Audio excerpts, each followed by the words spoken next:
What's going on, y'all? Welcome back to the Horrible Outdoorsman podcast with our host, Chris Lopez, the Horrible Outdoorsman. and I am Elvis with ERC Outdoors.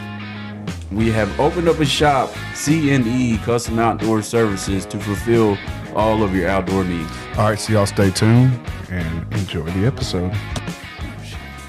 All right, so look, that's why I was telling you. Did I scoot up too close? Now that we have the continuity camera with Apple, we can use a much better camera in the iPhone.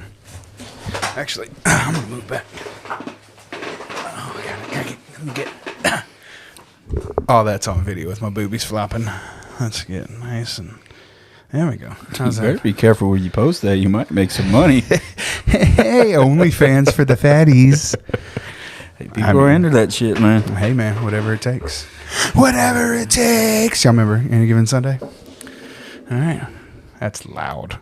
Wow. Is someone getting the best of you? What song is that?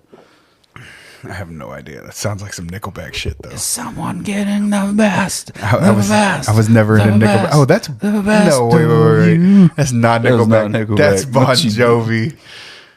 Yeah. Shit. No. Ever. That's not Bon Jovi. Yeah, it is. It's the one that came out in like 2005 because we played it. We used to play it in the locker room. That was like our team song. Swear to God, in college. So you got to remember. That's fucking embarrassing. To anybody on this team, I am very sorry for you. Okay, so my lineman your coach. Memories of your locker room. My lineman, not in the locker room, in team meetings. And so my lineman coach was a big 80s fan. He was a tiny little dude. So he's got all these massive linemen, and he's like 5'2", 5'3". He had a cassette tape boombox that he duct taped to the sled, and he played 80s metal hair band shit while we fucking did our sled work. And it was funny as hell because we would all be grouped around and like standing there and nobody could see coach. And then we move and here comes this little 5'3" dude coming out. Anyways, hey, welcome to the Horrible Outdoorsman podcast. How's it going, guys? Season 2, episode 1. Wow. Season 2. I didn't think we'd make it this far. Not at all. Actually, those of you who actually listen to us, dumbasses up here, all right. We really appreciate go ahead it. And take a little celebratory shot. Yeah, I'm not doing that. That's fine. One of us has to be a man. All I know is Chuck Norris drinks this beer, so that's pretty manly. Does he? Absolutely. So does George Strait. George Strait has his own tequila company. That man drinks tequila. I'll empty that. I won't take a shot, though. All right, fair enough. Anyways, guys, welcome back. How's it going? You haven't been on the podcast in a while. Yeah, man. Life. Kids, life, All capital letters. That's life. cool. Hey, we understand. Anybody watching's understanding. Well, if anybody should be understanding, it should be you, because we were on the same job, the same outage. So, I mean, yeah. We work next to each other. It's cool. Yeah. Put in a lot of hours. We did. Made a little bit of money. So, it's all good. Everybody's eating. All right. So, this is actually take 2. We had a little technical difficulties that we hope have worked through. Man, that Black Rifle coffee is pretty good. Caffeinated as F, CAF. That's my 2-week. I have the subscription every 2 weeks. They send me 2 bags. Fred Eichler actually gave me a code that he posts on his Instagram all the time. What's up, Fred? It's Fred. Literally, it's just Fred. But it gives you 10 or 15% off. So, Black Rifle. That's good. Yeah. Anywho, yeah, life. What's new in your bow hunting life? I know we've already talked about this, but we're going to do it again just for you. Just opportunities, man. Been very fortunate on the 3 or 4 sits I've had this season so far. Started a little late and didn't make the opener because of work and all that good stuff. So, just very fortunate to have the opportunities to actually keep my word and using single bevels this year and harvesting a couple of animals. Let's talk about those single bevels. Mm-hmm. Let's talk about, dare I say it, Instagram's favorite broadhead. Instagram's favorite broadhead. I'm not gonna blast the company. Yeah, before we start, Ironwell. they're a great company. They have great components, great customer service. Iron Will Bill is a wealth of information, and he's more than willing to help. He's always on podcasts and YouTube and all that. The component system's great. Their tool, their insert tool, the 5mm insert tool is money. I have all of that. Yeah, they're great. I have it all. I really do. And I gave them their fair share. You know what I'm saying? So I called it the screw-in ferrule style single bevel broadheads, Iron Will, Grizzly Stick Messiah. I'm sure there's Magnus. Everybody has them. To me, that's all day on that. That's a failure point. To me, that's a failure point, and that's where you're going to have problems. Yeah. Now, let's specify a fail though. Okay, that's just not saying it didn't work. You put an Iron Will through a very large doe, and it went into the dirt.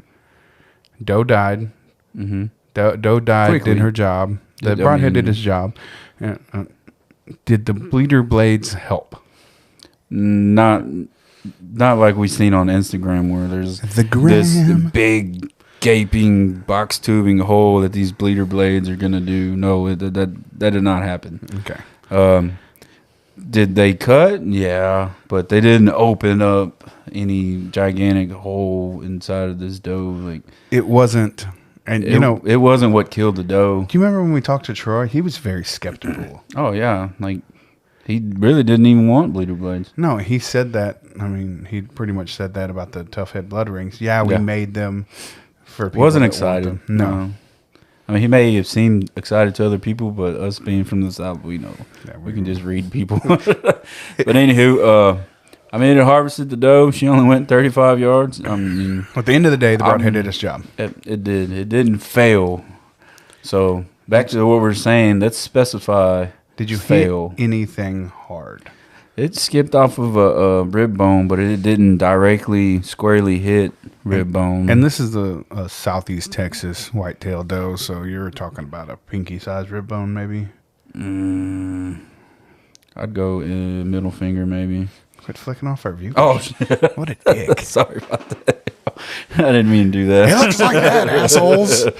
Anywho, it caught half of it, maybe. It didn't squarely hit it. And she went 35 yards, man, and just calmly laid down, bedded down, and expired pretty quickly. So the broadhead did a great job in the kill. I think it was the combination of the whole setup, to be honest with you. 605 grain arrow, Sirius Orion. Serious. Great arrows. Get lethal, get serious. Yeah, all of that. They're great arrows. Thing. Anywho, 605 grain arrows, Ethics insert outsert system, the Sirius Orions, 23% FOC, I believe, and 200 grain broadhead, 115 grains of stainless steel insert outsert. Which 23% FOC is ridiculous. It's pretty stupid. That's and we have seen in our testing and our shooting that the high FOC is maintaining its momentum more downrange, and so you're not losing as much of a trajectory as we think. So I'm going to go out on a limb, and I'm going to say above 17 to 18% over and under 30%. So what was Troy say, 16? Did he? Troy said 16. Above? Okay. Well, no, on his perfect elk arrow, and then when we talked to him. Oh, okay, yeah. It was 16. He said you need to be over 16%. 550 grain arrow. Yeah. Yeah, that's what you're using. It looks real familiar back there. I mean, and what I'm saying is that the 605 grains, I love the way it quiets down my bow. This doe didn't move. I mean, she even had no idea this arrow was coming. On impact, like, I know I hit her. It was when I released, I aimed right at the top or right at the heart, and I impacted just above the heart. I'm at 25 foot, and, or the arrow's coming about from a 24 to 25 foot angle. So at 26 yards. I think we need visuals. Oh, you want to do the draft? Breakout Jerry. Okay, if this gets awkward, don't judge me. All right, breakout Jerry. All right, so I talked about on the last podcast about angles and when you're shooting. So I'm going to hold Jerry. Okay, so turning. Wow, let me get on this side. Turn it around, because this is how she was facing. All right, this is how she was facing you. Okay. You're in the tree stand. Yeah. So I'm aiming here, right? Because, this is where I because where do you want the point where you want the exit to be? Where I want the exit? Mm-hmm. Right around here. So that's where you're putting your pin, correct? Yep. All right. So you're aiming for your exit. Correct. Now, where was your impact point? Because you were 25 foot up. About 1.5 inches, almost 2 inches above that. So here. Okay. So now visual, like we talked about in the last podcast. So impact. You definitely, yeah. Now we'll say your exit, because he's coming from 25 foot in the tree. Don't worry, Jerry. You're safe. You're safe, buddy. Right in here is where it exited. All right. So you aimed for the exit. That's a very important thing, especially for someone shooting, what did we say, 24, 25 foot in the air? Yeah. It's rough. Almost. It's got to be every bit of almost 25 foot. Sorry, Because Chris. I think the base of your tree stand, you're fine, don't worry about it. The base of your tree stand the seat or the floor of your tree stand is 20 foot. Where my feet sit. Is 20 foot. Yeah, 20 foot. And you're 5 foot 10 and 9/16 or something. 5 foot 10 and 17.32. Yeah, all them short guys want to add the fractions. Anyways, So so that puts you what? We'll say just another 3 feet. Because 3.5. Almost, yeah, about 3.5 foot. Right, because you're not like me where you have the super long torso. I do have a long torso. Yeah, but you don't have the Peyton Manning body like I got. We got the same inseam. No, 5 Chris, inches I'm short. not 6'8". No, Look, I'm 5 inches okay? taller, and we have the same inseam. All right, from waist to shoulder, I'm 90% of my body height there. Yeah. So let's just say 3 foot. So you look like a minion. I do look like a minion, like a fucking sausage with legs. Anywho, So that angle where you were coming down, if you'd have aimed just for like a perfectly broadside shot, you may have even missed the heart and the lung completely. You would have just hit her in the hams. probably, yeah. But doing the autopsy, right? That's what we call it. Yeah, Or Ransford calls it. necropsy, autopsy. Anyways, when you cut the animal open, and I like learning, what happened, how it actually expired, and what organs you hit. I hit high, mid lung on the impact side, and on the exit side, I hit mid to low lung. So between my fist is the heart, right? Well, the lungs actually straddle. Can I get my thumb in there? Actually straddle over Like the a top, saddle. just like that. Yeah. Like you're riding a horse. Yeah. So impacted here, over here. How I didn't lacerate the heart at all, even skimp it at all, is beyond me. So would a 3-blade or a 4-blade broadhead probably hit the heart? Maybe. Would that have killed deer faster? Because I said on the last podcast, while I've hit deer in the heart and I've hit deer in only the heart and not the lungs, I think deer die faster when you take their breath away. Well, what do you consider faster? Because she literally went 35 yards and in seconds expired. from expiration. So by the time you hit her, whether they're running or not, I feel like hitting both lungs is a faster kill shot than hitting the heart. I'm gonna be honest. I'm not gonna sit here and lie to you. It's about 30 seconds. Yeah, but you hit both I'm not gonna lungs. say 10 seconds. She expired. No, I'm not gonna do that. But that's about right, 30 seconds. Yeah. Whereas I've had a heart shot animal with a gun run a minute or two. Yeah. Loud boom. Yeah. Very crazy impact. So She was so do you calm, think man. do you that- think maybe the bleeder and the main blade just kind of? I think it rotated over the top of it. How the bleeder didn't catch it. Well, I mean, the bleeders on these iron will broadheads are 3/16 of an inch or Are something they? like that. Maybe Not about a quarter. they're not very big. No, It's quarter at the point, and they're pointed. So I mean, there's not a whole lot it's there. not like how it looked on Instagram.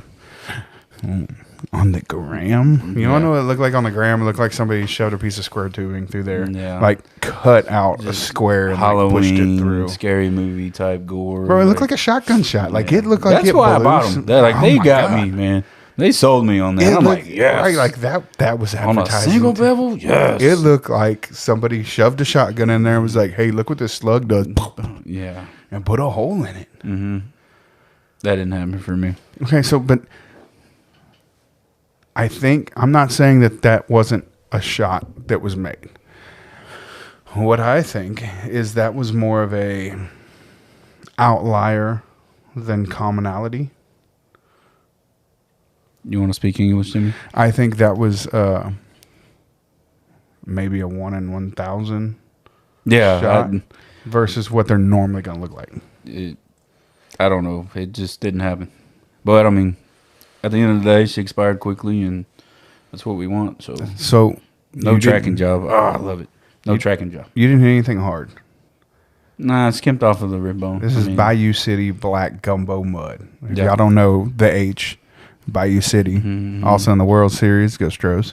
Go Stros. Philly was scared of some rain last night. Yeah. Sad. All right, look, Philadelphia, grow up, get a fucking roof.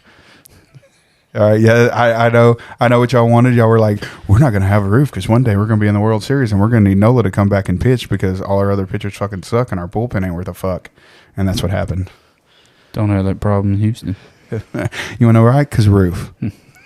Look, my buddy brought it up perfectly one year when they were playing the Super Bowl in Denver and it snowed. No, might have been Green Bay. Anyway, it was somewhere where it snowed and they didn't have a roof. And buddy was like, who the fuck builds a stadium where it snows and doesn't put a roof?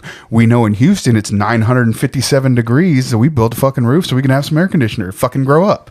Lambo. I get it. The stadium, 10 foot of snow on top of the chairs. You know it's going to snow. I understand the stadium was built in like 1847 or some shit, but fuck. Grow up. Maybe they were smart and they were worried about structural integrity of all that snow sitting on top of the stadium, unlike Ironville with their ferals. Damn. He went there. Anywho, Broadhead did his job. But how did the Broadhead fare at the end of the day? Okay. Did his job, killed her quickly, can't complain. It worked. Cool. At the end of the day, though, get down out of my ladder stand, and I get down there, and like I do every time I harvest an animal, I do field inspections, you know. I get down, pull the arrow out of the ground a little bit, and 6-7 inches in the ground. Pull it, do a little field inspection, the Broadhead. There's a little chatter there, you know. There's some mud and stuff. All right, cool. Flex test the arrow. Nothing wrong with the serious arrow or the ethics components. It is get lethal, get serious. Great. Making you more lethal. So that's good. All right. Hashtag. Stick it back in the ground. Do my blood trailing. I just practice. Even though she's laying right there. I could see her yards, but I follow the blood. You don't want to learn, you know. So I get there and there's no blood at all. I'm like, well, I know she ran right here. I just seen her, you know. Anyways, I get to her, check out the impact and the exit and all that. I'm like, oh, cool, you know. Well, I flip her over to check the exit, and then the blood slowly kind of comes out. I'm like, oh, no blood on the blood trail. High hit. I say high hit, but it wasn't like crazy high. But So show us. I know you sent us a picture, bleeder but blades, show us kind of a visual of maybe what the exit looked like with your hands. Right there. Do that again. So I can get this. Crease it. Right there. All right, so with two little marks like that. Oh, actually, that's a good example where your hands crease at. Mm-hmm. That's exactly what it looked like. All right, so now let's talk about if this had been a 3-blade or a 4-blade, would that have increased your blood trail? Mm-hmm. But does blood trail matter? How high the hit was. Does blood trail matter when you saw the doe drop 30 yards away? No, I think the extra blades, the extra pain or lacerations, all the extraness going into cutting and going through this animal maybe scares them more. Because when I say she was calm, I don't think she knew she was hit. Like, okay, so what about a double bevel? I don't know. I've never really shot a double bevel other than the Black Hornet Sur Razors. If that was serrated, that that hurt. He only went 60 yards. Yeah, but he ran. He ran hysterically. So now and made it 60 yards. And now Kerry just brought up a good point in the group chat a while ago. The integrity of the edge. Yeah. Is going to be better on a double versus single.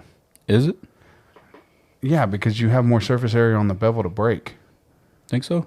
Yeah, think about it. Think about it in terms of beveling pipe. You have more, so you have more surface area to At the end of the mess day, up. they still come to a really sharp angle, though, Yeah, right? but you're talking this versus this.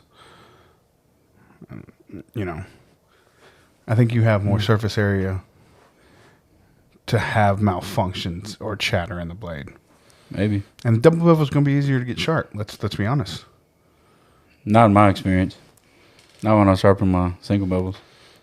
I'm not saying single bevels won't get sharp. I mean, that's an obvious fact that they'll get super sharp. Oh, you're saying the double bevel will get sharper? Easier. No. It would be easier to sharpen. Not necessarily sharper. You have double the bevel to sharpen. Yeah, but you can use more like a handheld knife sharpener kit, like a Lansky or something, and get it super sharp. Because I don't think so. Lansky has that pocket sharpener that I use for my knives, and it's got a strobe almost built into it. Not a leather strobe, but it's got like a very smooth ceramic that gets it stupid sharp. I never really had an experience with the quick, easy sharpeners. I always had a stone or diamond plates. Or Well, even if you use diamond plates, so you're... I mean, you could probably get scary sharp. There's a reason scalpels and shit are double beveled. maybe. We're going to have to test that. I'm not going to. You can. I'm going to have to buy some double beveled blades now, two bevel. Does VPA make some? Because story time with those VPAs. Yeah, that was the next. That was the next single bevel you tested. Yeah, so that dough was what 160. Which dough? The big one or the small? The one? big one. Oh, bro, we did the calculations. She was close to 2. She was a big dough. Big dough. Got for a lot of down meat here. from her. We just barely put in the freezer yesterday, actually. Big dough for down here. Big old dough. Anywho, Big long face. So she was a big one, but the hog was even bigger. Obviously, So- and it's a much tougher test subject with the mud and the fat shield. We and didn't even scar- finish the iron wheel though. Oh, we didn't. Fuck. So okay, clean the deer, skin him, put her on ice, and all that good stuff. And so I go to clean the arrow off the water hose, and I got a toothbrush. I clean off all the fletchings, the arrow and components, and broadhead, and all that good stuff. And I get to cleaning off the mud and the blood from that broadhead, and I kind of notice like, hold on. Okay, put the toothbrush down. I grab the blade, and what we say, a fail point of that style of broadhead where you slip the blade in, you tighten it down with a screw. Did you check It the was screw? loose. Let's see if the screw was tight. No, I practiced with them. They weren't loose. I mean, well, I guess, yeah, I did check. Was it? No, I'm talking about afterwards. Like, once it wobbled, could you have tightened that screw? and I was stopped so wobbling? turned off that it was actually wobbling that I get it it. just wasn't for me. I know. Yeah, I feel you. Yeah. Anyways, Not and $35 broadhead. the bleeders, they didn't hold up well either. They were really severely pretty rolled, and the other one chipped to shit. And Could you have fixed it with the stone and strobe and you brought it back? can, but it's almost going to be serrated.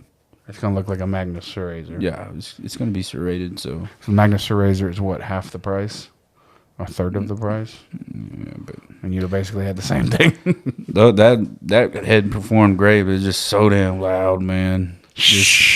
I mean, I can hear it. If I can hear it going 51 yards, they can definitely hear it. And so, I mean, that's why I kidney shot that buck, because he literally puckered down and rolled forward. So, anywho, yeah, they were loose, chattered up, rolled over. Top tier broadhead, top tier money, not top tier performance again, as far as integrity. Everything that they've put out has been great. I just don't think that style of broadhead can be trusted to be as structurally sound as some of the as some of the others. A single piece steel, like machined out of a single piece of steel. I mean, it's physics, right? Yeah. You have a fail point there, Mm-hmm. and it's a hinged fail point at that. I mean, Yep. you're gonna fail. And I'm happy that it harvested that dough and did its job. But And you could probably honestly email them, and they would send you a new broadhead. so they have a lifetime warranty. Carrie brought that to her attention that if you, I guess, have proof maybe, or say that you I'm not gonna harvested something with a broadhead, and I'm not gonna send mine back that I sent to a shipping container. no, Yeah, probably not. obviously that was me. That was on you, and they might. I don't know. I wouldn't even try. But I would feel bad. the fact that it's inconvenient that I have to take the blade apart, and I didn't even make sure the ferrule was still good. To be honest with you, I just kind of threw it to the side. In all honesty. And I'll do the whole emailing process and see about the customer service and all that. I'll do that for They y'all. have great customer service with everything else. I don't care to, because I'm probably never going to use those singles. They'll be at the very bottom of my batting order. But I mean, it's the Maldonado just turned off of broadheads. He's swinging pretty good right now, so there's that. But anywho, that was my first experience with iron wheels actually, and they fly great. They're fly stupid. amazing. You can get them stupid sharp, and they hold that edge. Other than when they impact something semi. What is the Rockwell hardness on those? 50. That makes for, especially in a harder steel like that. So if they're already hardened, if they're using a harder steel and then harden them to 50 Rockwell, that's gonna almost make it brittle. So long story short, if you're like hunting in the swamp or something, and there's nothing at all hard that you're gonna hit, yeah, by all means use them. But that's basically what you were doing. I mean, you're in Matagorda County cattle pasture. The soil wasn't like yeah, but it's not rocky soil. Soaking wet. It's not like you're shooting into the mountainside of Colorado. You're shooting into a hayfield, essentially. Yeah. There shouldn't have been any. If anything, you should have lost that fucking arrow. It should have gone way deeper. Mm-hmm. Kind of disappointing. I'm just turned off. That I mean, I'm still gonna buy. I'm still gonna buy iron wheel stuff. As far their as components are great, and the their tool, components are great. The 5mm insert tool is money. If I wasn't limited to only use their broadheads or a certain amount of deep six components, yeah, I probably would go that route. I'm not with a deep the collar six fan, but there's a limited of choices of what broadheads you can, and we're tinkerers. I mean, yeah, my whole season is a tinker. You know what I'm saying? I'm using different broadheads, like 7 different broadheads. I mean, my in bow, this room. Our bows, my wife's and my daughter, they are super tuned. We can shoot all 3 of these broadheads we shooting right now, and they literally impact exactly where we want them to. So I mean, there's that. But at the end of the day, it was a turn off to me, man. And sorry, I'll test out their customer service. Some of you may not like me because that's your favorite broadhead, whatever. I mean, get over it. I don't like them. It's just my opinion. If you don't like it, and it's fine. Oh well. I mean, not everybody has to like everything everybody else likes. Use them if you want to. They work. So your next one, you tried out VPA. All right. So a week later, had to go to work. Big bore hog. Do the big life thing, being an adult. Had to go back to work for a couple of days. Bills and taxes and bullshit. Anywho, so I finally get to make another sit. Early morning, I get there early. It's foggy. It's cold. Low 60. Or I think it was 60, 59, 58. Somewhere around there. And feeder goes off, scares the living shit out of me because it goes off at 6:45. Bro, mine and went it's off still like dark. 4 minutes early too, and I almost shit my pants. So come on, daylight savings time. Your time's over. Anywho, it goes off, and I hear. I say, well, I know it's a hog now, but I hear it just coming from hundreds of yards away. I just hear him. He ain't scared of shit, dude. You can. All right, here comes a cow. God damn it, hunt over. Then I hear him grunting. I'm like, okay, no, that's a hog. Like, it's a big hog. So it's still it's still kind of dark, but he's a black hog, and I can see him through all the dew over the grass and the fog and shit. I'm like, all right, that's fucking cool. You can see him just coming. Anywho, he gets underneath the feeder, and I go to turn my GoPro on. I'm like, man, it's still kind of dark. I can see him just fine, but I couldn't catch him on the camera. You know what I'm saying? No, I'm being honest. And you got the light on the UV. Yeah. And the only reason we bought it is for the So I sit there. Yeah, it's about 20, 25 minutes, man. And I try to let the sun come up a little bit more. And then he starts kind of getting antsy. And I'm like, yeah, it's go time. Like, I got to go right now. I'm sticking. Yeah. So I turned the camera on. F this GoPro. Yeah, turned the camera on. I hit my UV light and I had to turn it down because it was pretty damn bright. So I turned it down to the last notch and I kind of didn't draw back, but I put it on the hog. I'm like, oh yeah, we're good. So draw back, 26 yards again. Send the VPA 200 Smoke grain City, baby. tool steel, S7 tool steel, and I literally smoked. This one impacted exactly where I wanted to impact. So for people that don't know, steel, S7 tool steel is not a super hard steel. No, But it's also hardened to 50 Rockwell. it's hardened enough to where it's going to keep that edge. So it's hardened to 50 And Rockwell. it's high enough quality that It's hardened to 50 Rockwell like the iron will, but the steel itself is a softer steel. Yeah, correct. Had a lot of carbon in it, high grade carbon though. But to me, that makes it easier to sharpen. Yeah, they're very easy to sharpen. So the arrow impacts where I want it to, literally right above the elbow. Actually skips off of the leg bone. Let me try to do this whole video thing again. So Do we need Jerry? no, I think I got it this time. So pretend this is his leg coming down right here. Right there you go. So I'm aiming right here. Is where I'm aiming. My arrow literally goes right here and skips off. I think it deflected because it didn't hit square on the bone, like, kind of like the doe thing. It didn't hit square on that bone. Yeah. I think it hit on the edge of it. So you didn't get the square hit Mm-mm. and the rotation. No. You got it rotated and deflected off to any the side. broadhead's probably going to do that. Probably, yeah. I know you say single bevel. Oh, man, it goes through bone. Well, if you don't hit it square, it's not going to go through it. End of story. But anyways, entry's great. Lung or low lung, high heart. Well, it deflects and it goes back, catches backside of the lung and into the kidney. Somehow exits 1, 2 ribs before the gut diaphragm and exits. No guts. No guts. That's good because that stinks. Yeah, very badly. Well, he stunk anyways. Especially in hogs. When I was tracking them, dude, I could just smell them, dude. I'm like, wow. Anywho. I don't even want to eat this thing. So he burns off, gets to like the 35, 40-yard mark, and does like this rodeo circle. His hair is just sticking up, dude, and he's looking for something to fight. Like, he don't know what hit him. Mad. So I think on both of these, you've mentioned that they didn't know they were hit. No, absolutely with not. an arrow. Also, too, forgot to mention, on the exit, you can hear it on the GoPro, but, I mean, it's still kind of dark for camera footage. Ba-ding. You can hear the ba-ding. So on the exit, somehow that arrow hit that feeder leg and deflected off of that also. The broadhead. And still went into the ground after The that. broadhead hit the feeder leg. But that's a lot of energy. You think about it. Anywho. He should have. Never mind. Does his little rodeo show. And he's sitting there, 2-3 seconds, like, looking for something, just, I don't know, fight. He doesn't know what's going on, and he kind of trots off, and I watch him, and I'm like in disbelief that he made it this far because, I can see the blood, and I can see the foam coming out of the side, and he still made it about 110 yards, Yeah, dude. you could see bubbles on the side of him, knowing he's long shot. He's drowning at that point.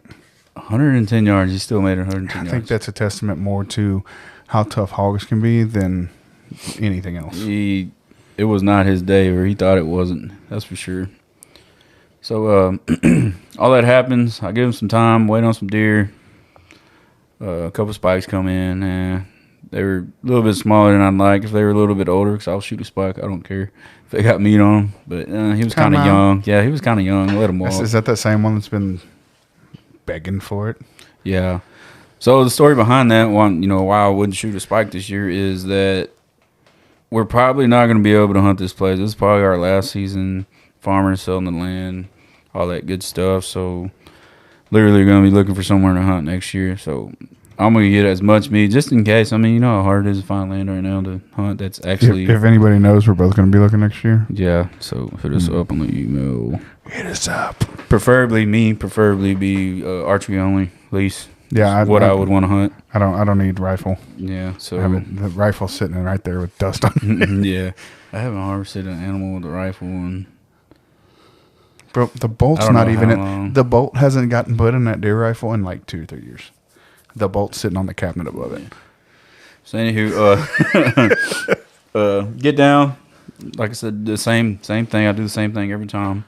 Go down, yank the arrow out of the dirt or mud-ish type stuff, earth, and Loam. visually spin it, inspect the broadhead. There's mud on it, kind of get some of it off, and there's no chatter, man. And I'm like spinning it, and I'm microscopic though, looking at it like, oh. I know I hit feeder leg. I know I just hit this big boar hog with this long, wiry hair. He had mud all on the side. I know he's got his armor right there. Like, I know I hit something hard It's tough on a broadhead. in this animal and on the feeder leg. And I'm like, something's got to be wrong. Like, okay, enough of that. Flex the Sirius Orion. I wouldn't even be worried about that serious arrow. Nothing wrong. I'll stick Best it back in arrows the on the ground. And I'll start my, my blood trailing. Find them off and this nasty stuff. I'd rather not get into that. I don't want to talk about that. But anywho, get back to the house, do the inspection again. I do clean everything off, tools, everything, broadhead. And I get all the mud off, and I'm just like, something's got to be wrong with this broadhead, man. Got to, the right? VPA That's what you're thinking. really impressed me. Because there was no edge chatter. There was maybe a slight burr, man. But I literally stropped it like twice. And I actually, before I sharpened it, I'll send y'all a video of me still cutting paper with it, man. It was still sharp. Stropped it twice, and it's in my quiver again. Like, So, price difference between Iron Will and VPA? about $40, I think, $45 For a 3-pack? 3-pack, yeah. The $45 difference? Difference. So I paid $80, and I paid like $120 something, $130. So basically, they're 2/3 of the price. Yeah. You're getting a free broadhead if you buy the VPAs. Yep. If you look at it that way. Mm-hmm. And they're solid one piece. Yep. No bleeders. Would you use the 3-blade version? So speaking of 3 blades, I went with the tough heads on the 3 blades. Oh, because of the Tonto tip. So instead of going here, the 3-blade has a doing Tonto this. tip. Yeah, so the tip comes like that, like your Tonto style on your knife, where bam. So It kind of looks like that. I got the tough head Ranch Fairy Editions 200 3 blade. Yeah, same steel though, 200 grain broadhead. Same S7 steel. tool steel. Yep. But I think they're only hardened to like 47. I'm not sure. I didn't actually look in the hardness on I those. can't remember. Anyways, make another sit. I go through my batting lineup, Iron Will, VPA. Like I promised y'all, use single bevels this year. But the 2 single bevels that I purchased, I already used them. I know what they're capable of. Pull this 3 blade out. Let's go ahead and try that old tough head. And I just ordered them, not even a month ago, and they came in the mail. And honestly, I was so confident in them that I would just step back to 60, and I shot at my deer target. First shot? Yeah, impacted 2 inches high. Which Where I was aiming. Could have been me. I don't know. Shot them again. They were hitting the black. All right, I'm ready to go hunt. Anywho. So, did you sharpen them out of the package or no? No, because I knew I was going to practice with them. So I didn't even. So, before you went hunting, did you sharpen? Absolutely. So, how much easier was it to sharpen these 3-blade? It took me, and I'm very particular on how sharp they got to be if I'm going to put them in my quiver. I'm going to go out on a limb, say 15 minutes for all 3 of them. But it's different. Instead of having to keep the right angle with your single bevel, you just put it flat on the Literally just lay it flat, stone. pull it. Grab the top blade and pull, flip it. It's so easy. So, and when I say they were sharp, they were sharp. So, I think I'm going to buy some 3-blades. Either VP. So anyways, they're up to bat. I go Maybe make which another one? sit a day later, the next morning, and this old doe, we've been having a war. So she knows where I sit in this tree. You need you a saddle hand. She's bigger. She's actually bigger than that other doe. You need a saddle so you can sit somewhere else. Just face like that damn long. Looking like a horse. Body's just rectangular, belly. She looks pregnant. Just big, mature doe, man. All the meat. Anywho, Well, she started coming in because of the fog. I don't think she can see me yet. And then I feel this wind just like brush across my neck like this. Oh shit! So Damn I it. look at her and she does that. The head bob. The nose in the air. I'm like, damn, dude. I just washed my clothes in the unscented thing. I was kind of low on time with the kids and stuff, so I didn't get the. Yeah, I didn't smoke them. No cover scent. No cover scent. No dead So- downwind. No nothing. Huh? Long story short, she knew I was there, but she could not see me. So, yeah, wearing Sitka, of course. And for all you Sitka fanboys, they're gonna say it, but goddamn, I have this set for 4 years already. There's no rips, no loose threads, I can absolutely not say faded, that nothing, dude. weight per warmth ratio. Yes. And you know what? I'm not even going to talk about the camouflage because I know that's up for debate whether camo even works or not, period. But weight per warmth, it's probably the thinnest, warmest stuff I've worn. So my wife's a nurse. We probably already said this on the podcast, but my wife's a nurse, and you know they're inside all the time. The AC women, cold natured. She gets cold a lot at work. She grabs her Sitka jacket to take to work, so she's not cold instead of like Victoria's Secret shit. Good job, Sitka. Anywho, so anyways, that was nose in the air, and I'm like, God damn, she's not gonna give me a shot. And I know she's not going to come inside of 20 yards. You can tell.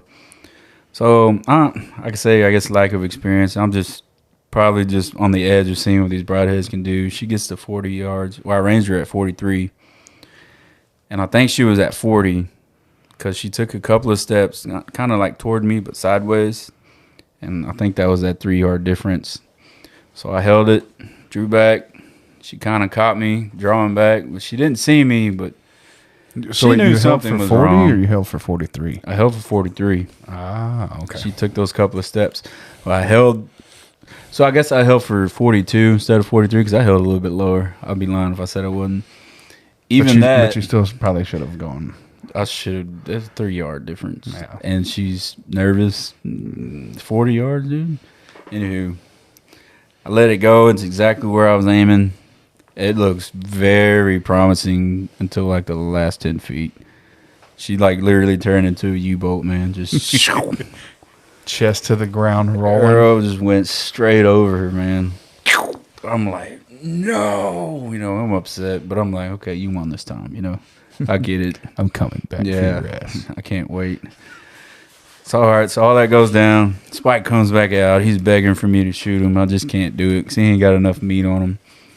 And that's pretty much ends the hunt. I got another doe, and I seen some more bucks and all that, but nothing came in range. And So the tough head, it's a tough head, right? so It went straight into the ground. yeah, So had about 40 yards. Yeah, I guess pretty.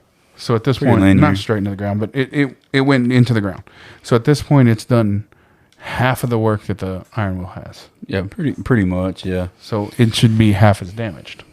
Yeah, but I guess maybe because it didn't go through an animal or didn't hit no bone or nothing like that. Like, so I get down out of my ladder stand and I go find my arrow, of course, and I go to pick it up, and I'm thinking I'm just gonna grab it out of the ground, and I have my one arm. It looks like I'm trying to do something to you. But I have my one arm, and I go, oh, hold on, this thing's in there. I'm talking like 3/4 of the arrow is in the ground, man. And I'm like, wow. So put my bow down. I put my 2 hands on it, and I yank on it. I'm like, okay, I got to get a grip. This thing's in the ground. So I finally get it out. I try not to cut myself and get some of the mud off. And it's pristine, man. Like, there's nothing wrong with it. Got it home, cleaned it up, stropped it a couple times, and it's sharp. Like, it's ready to go again. So, yeah, maybe it didn't go through an animal. It didn't hit no bone. Didn't bounce off of a feeder leg. But I am 100% confident when it hits that animal, it's going to do what it needs to do. So now I want to know. Now I want to buy some double bevel 2 blades. Yeah. I want to see if I can get the same reaction that you got out of those 2 animals with a double bevel. Because obviously, if you put a third in there, you're creating a bigger wound cavity, another thing, and it's probably going to realize, unless it's just razor sharp. I don't know. Maybe the mechanical advantage of the 3-blade being longer would help. I'm gonna have to buy some. And I forgot to mention on that hog too. I'd say he did a rodeo thing, but it wasn't like he was going berserk. But he was trying to figure out what the fuck was going on. You know what I'm saying? Like, he was turning, looking for. He wasn't like running hysterical. He was just like, man. He was turning, looking for something to attack. Something happened to him. He wanted to know what it was. Basically, he didn't even know he was dead. The doe didn't know she was dead, but they were dead before they knew it. And, which I think is an advantage. Oh yeah, like, and as far as the blood trail, we didn't talk.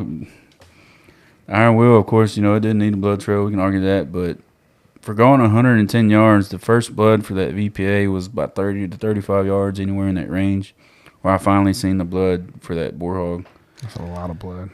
And from there on out, it was 5 to 8 yards difference all the way to where he was, basically. And it was a good blood trail, man, for a single bevel. Yeah, that was really nice. Single bevels aren't supposed to have blood trails like that, according to Instagram posts and all that other shit. And I get that because it's a linear wound, it has the ability to close up, especially with a fatty animal like that. But for being what you had, it left a great blood trail. Yeah. I mean, it was a good shot. I mean, even though it deflected, I'm happy with it, very happy with it. So the performance of these broadheads I've been testing, I'm very happy with it. The arrow setup and serious arrows. I don't see me changing anything on this bow as far as weight. I may go a little heavier, but I'm at that point I'm worried about spine difference, and I'll have to go 700 grain. See, these are the shortest I have to cut my arrows probably ever. I've never shot this short of an arrow. And it's still right in front of my finger, but I'm not comfortable with it. You know what I'm saying? Like, it's still you're in the not back uncomfortable with it. Or you're I'm not comfortable with it being that close to my finger. Usually I have it an inch past my finger, whatnot. But since I kind of bumped it up to 72 pounds, put a couple twists in the strings to get it a little bit higher, I had to shorten the arrow and compensate for it just a little bit. It's only cut a 1/4 inch off of the arrow, but. So I think the main theme here is, or not the main theme, but one of the outlying themes is Sirius makes some badass arrows. I mean, yes, we were testing, and I'm not disagreeing with you at all. We're part of the field staff. Different route. No, yeah, I'm going a different route. We when we did the podcast with Ranch Fairy, Sirius this, Sirius that, we see it all over social media and stuff. I'm like, okay, cool. Get to talking to Ranch Fairy. Man, these arrows actually look pretty damn good. Like, what's it gonna hurt? We tested every other arrow company. Let's try these. Why not? So, thoroughly impressed by them. The accuracy, straightness, integrity, structural integrity of them. How damn indestructible they are, man. And we ended up applying for the field staff. We ended up making the team, thankfully, man, because now I have every, what do they call them? Every arrow that they pretty much make, other than the Vulcans. You have every diameter. Grab the Orions, the Apollos, the Trastars, Supernovas. So I just have the Orions, but I just bought those Geminis. Grab them. Let's talk about them. Let's talk about them. So the new Geminis that come out are more for. Oh, they're behind. They're behind me. Can you grab them? They're more for, I think, a long draw archer. They have. It's supposed to be made by like the top 1% of carbon in the world. So the only downfall that I can see coming right now is you can see right there that they're thin. They're thinner. But I'm gonna show them the weave real quick. But the weave is super tight compared to some of the other ones, like Victory. Victory stands out to me because you can see their weave very easy. Bet you can't get it. Oh, I got it last time. I bet you can't get it. You're terrible at this. Oh my god. I'm not a YouTuber. There we go. I have to be a YouTuber. Come on, folks. There it is. All right. So you can see how tight this weave is. And So there's not a lot. They're not in stock a lot because I think of how high grade this carbon is. Yeah, apparently they had to dig to the middle of the earth to get this carbon. This is some Thanos Mjolnir. What's the other one? Thor, the axe that Thor has. This is some like star shit. I don't know what superheroes are. I don't watch those movies. Yeah, I'm excited. These are the 250s. So and why I say these are made for long draw guys or heavy guys is because hey. Is because the stiffness is the same, but I think it's like, whereas the Apollo in 250 is like 10 and some change grains an inch, this is more like 8.5. yeah.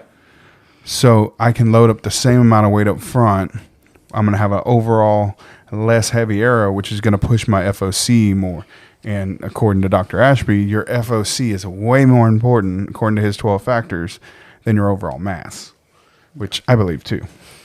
So I mean, you pretty much already said it, but the only reason I didn't order these is because for my recurve is because of the thickness of the walls on the diamond. But we don't know. Like, I mean, I'm gonna end up shooting one of these into something hard. So I ordered the Apollos, but I also knew that Mr. Christopher here was gonna order them. So and I'm gonna purposely stump shoot one.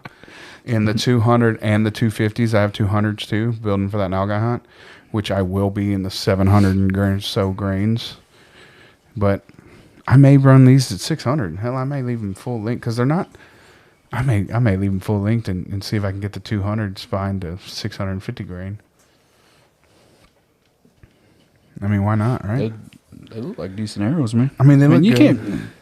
Can't really. I mean, initial impression. I mean, good Lord, man. You know, I like the color scheme too, because I can run these with. You a Raiders fan or what?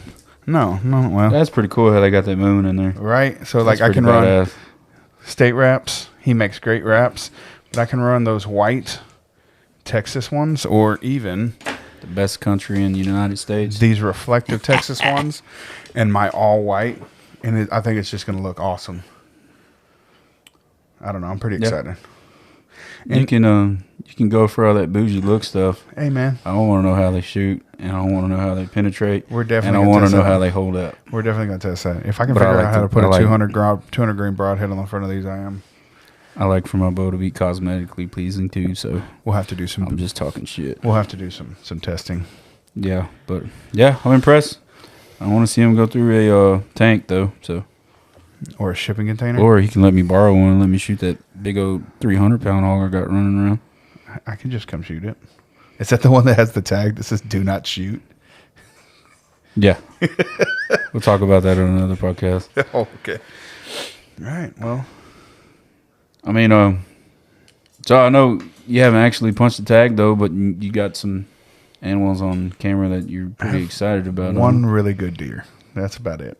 He looks like Elvis Presley's horse. I mean, he is super tall. Has anybody ever seen pictures of Elvis Presley's horses that he has on his farm in Memphis? Because good goddamn Lord, you had to have some stupid money to have that beautiful horses just sitting in your backyard. So, and they're tall. They're like 20 foot tall, man. This 10 gorgeous. This 10 point that I got on camera, I think it's a 10 point.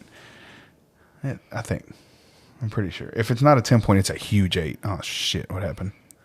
Oh, it's still good. You're over there. Oh, I don't know. Hold on. Sorry for the interruption. Scared me. So he's big. He's huge. Good deer, man. Has a lot of mass, too. Tall tines. So his legs are like 4 foot long. So initially I thought he was younger than I think he is because his legs are so tall. But so... He looks like a whiskey barrel with toothpick legs, like extra long toothpick legs, or shish kebab legs. Yes. So I come down out of my, because I went up there and I was in my climber, and I had that issue with my climber. So I come down and I left my climber on the ground, and because I know it's come back to that tree. So I didn't really think anything. So when I come back to the tree, I'm walking, and there's a little tree next to it, maybe 2 or 3 inches wide, and that's when I found the rub. And I'm like, that's some bitch rubbed right here. And I get to looking. Again, I'm 6'4", and the top of the rub was at my head. So my only thought was like, how tall is this fucking deer? Elk. Yeah, like how tall, dude? Like how tall is it? And so we started looking at the photo again, and we're like, I initially like, there's no way that's a rub. Like, if it's at your face, because it was so high, right? And then we started looking at this deer and realized, yo, he's older than we think. mm-hmm. He's got a big body, and then the tines. No, they're taller than that. He's got long They're tines. probably as tall as this microphone stand right here. Yeah, his G2s are stupid. Yeah. And, you know, him being tall and big. I'll trade you that 300-pound hog for that buck. Yeah, he's come on camera once. You don't got to be on camera for me to shoot him. I'll tell you what, if he shows up, he's going down. Yeah. If I have to put multiple shots into him. He's a good deer, but I hate to say it, I don't think I'm going back to the lease. The people on the lease are absolutely amazing. The other lease members, there are good deer there. The timber company is what's killing it for me. We had some issues this year with stolen cameras too. They even broke into an aluminum or one of the metal lock boxes to steal a camera. I mean, it's East Texas. Crackhead's going crackhead. We know that. And there's crackheads everywhere. There's some good ones over there too. You can't stop them, but the timber company fixed our roads, and they basically just dumped sand and let the logging trucks drive over them. Left big rows. You know, it looked like driving on Like dunes at the beach. potato field. It was bad, and then with this rain, it turned into a slop fest. And once it dries up, and there's another really light rain, and it dries up again, it's going to be great. It's going to be hard packed. But by the time that happens, deer season is going to be over. And they left the gate open. So while they were trimming, they left the gate open the whole time. They cut chains, they cut locks, they did whatever they have to do. Which it's their property; they can do with what they want. But that is the part that got me, because I have $900 feeders out there. I got $600 worth of. I got over $2,000 worth of equipment out there that just sits there, and I don't even have a camper there. There's people that leave campers and shit there. Yep. And so that's It's not good business. no. It's been convenient because it's 2 hours away, but like I said, I don't, and I love the people there. I just don't think I'll be back. Tomato. Unless we can't find anything, then I'll re-up. Are we gonna talk about harness safety? I did on the last one. Oh, you did, right? I did. I always. So you can call me a wuss or whatever. I'm not a man if I'm scared of heights. And, I hate dude, I heights. work in construction. I'm not scared of heights. hate I heights. respect them, but I'm not scared of them. I'm scared. I'll admit it. And my main thing for wearing a harness in a tree now, I just recently woke up that I have a newborn and I have kids that barely even got into high school and still some in elementary. No manly pride is going to pay my bills. You know what I'm saying? The way I support see my it, family. So I started wearing a harness this past year. There's no. There's no comeback from that. No. And on top of that, you're probably, we usually hunt by ourselves unless, we're hunting on each other's places. And who's going to help you? I mean, we're not the smallest men in the world. And I talked to one of the guys on the lease, and he was like, well, I would have come and got you. Yeah, that's all well and good. Well, what if my phone had dropped? Luckily, I had my phone in my jacket zipped up. But yeah, there's a lot of bad that can happen, especially when you're elevated. I would have, and my climber is super comfy. Mm-hmm. And I have I sat on the top half of that climber for a good 5 minutes before I figured out how I was going to come down. And I think that's a testament to how strong this climber is. Mm-hmm. I am at the limit of its weight. Mm-hmm. And I sat on just the top half. So I don't think this climber is unsafe. I don't think any climber is unsafe. But I will say I would have felt better in my saddle with steps. Yep. And I think that's going forward. Once I get new steps, that'll be the way I hunt. I'll still use my saddle. I'll still use my climber in bigger trees. I think that was another issue. The tree wasn't huge. Had I double checked it, or had I put the third hand straps, none of that would have happened. If I hadn't been lazy before going on the hunt. So, Yep. That's about all I got. You got anything else? I don't. So like I said, this is our 1 year anniversary. No homo. Yeah. Season 2. Those of episode y'all who 1. actually listen to our dumbasses and our limited experience of only hunting for a couple of months, we appreciate y'all for tuning in. Chris is going to take a shot for y'all. I'm going to have to go pick up my kids from daycare and school, so it's probably not in my best interest. I'm at home, so it's okay. Salud. Salud. No, really, man, we appreciate it. If y'all have any questions, comments, bitches, complaints about me not liking iron wheels and not shooting them anymore, send them to me. I'm not afraid of you and your opinion or anything else. Let us know if you need any help with your bow, especially if you're in the Houston area. Yeah, hit us up. I'm all for spending money on quality products, but when those quality products don't hold up to their standard, so it's not okay with me. We're both part of the Serious Field staff. Yep. You're part of the Tack Vein Field staff, but we're not sponsored by anybody. But I will say there are some companies, Tack Veins and AAE. I think I'm gonna go back to Tack Veins. No, we don't want you. That's fine. I'm gonna steal them from you anyways. Cam Haynes, wannabe. Look here. We both know the reason I went to AAE was because I needed the weight in the back. Wannabe man husband. I'll be jealous because he's cuter than you. All right. So look, I'm gonna tell you just what we use. You use tack wraps and tack veins. Mm-hmm. I use tack veins, AE, and I use state wraps. I really like this guy. Is his name Cam? No, I forget his name.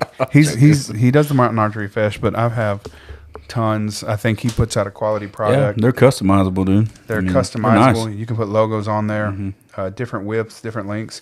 I really do think he makes the best wraps out there. They're easy to take off. A3 strings, A3 archery. Yeah, man. Shout out to A3, man. Anyways, A3 archery. Best in the business. I'm gonna say it. Minimal peep twist. I got another probably 1,500 shots since the last podcast. I mean, nothing is wrong with these strings, dude. You know what? Favorite strings out there. Brent is very easy to talk to. He's a very down to earth dude. He responds to emails quickly. Kerry had a little abrasion after his Nebraska hunt. He emailed him, and the guy was like, "Nope, it's fine." If you do get them, make sure, and he brought this up, make sure you get them put on by an actual bow tech. So like for us, he knows that we have our business, so he's okay with us putting it on.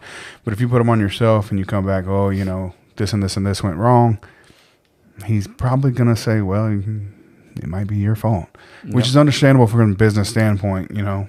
Just make sure you have somebody that knows what they're doing. Do it. Mm-hmm. Yeah, they're top notch, man, and he's an easy dude to stand behind and defend because I mean, for one, great quality, great customer service, and great product. Dude. Just a great guy. I'm all for A3. I wish I would make their field staff. To be honest with you, yeah, I wouldn't mind. I don't see anybody coming close to these guys. Gas, they're good. Don't get me wrong. Gas but makes they get great fuzzy, things. and the blood not gas doesn't have the bloodline fibers. I'm going to say it. The bloodline fiber not having a wax. So perfect example. We go to your place, right, and it is dusty as hell. This is before the rainfall. Dusty as hell, dude. Like, and I almost had to wear a damn respirator. And like, it was bad. You just wipe down the strings. So my bow is all sandy and shit. It's got debris all in it. And I look at my strings, and it's non-existent, man. It's still waxy. Or not waxy, but... You can look at those right now, and now it's sandy mud. Yeah. And it just will wipe, a little wet rag, and it wiped right off. And so there's no... And I think that's a lot of problem that a lot of people have is... They put their bow up at the end of hunting season. They don't pick it up until next hunting season. So it spends 9 months out of the year in a case not waxed. Since we're talking about it, like we mentioned earlier, it was kind of raining and stuff and sprinkling. And at one time, it was kind of coming down on me. And strings were there. They were fine. There's nothing wrong with them.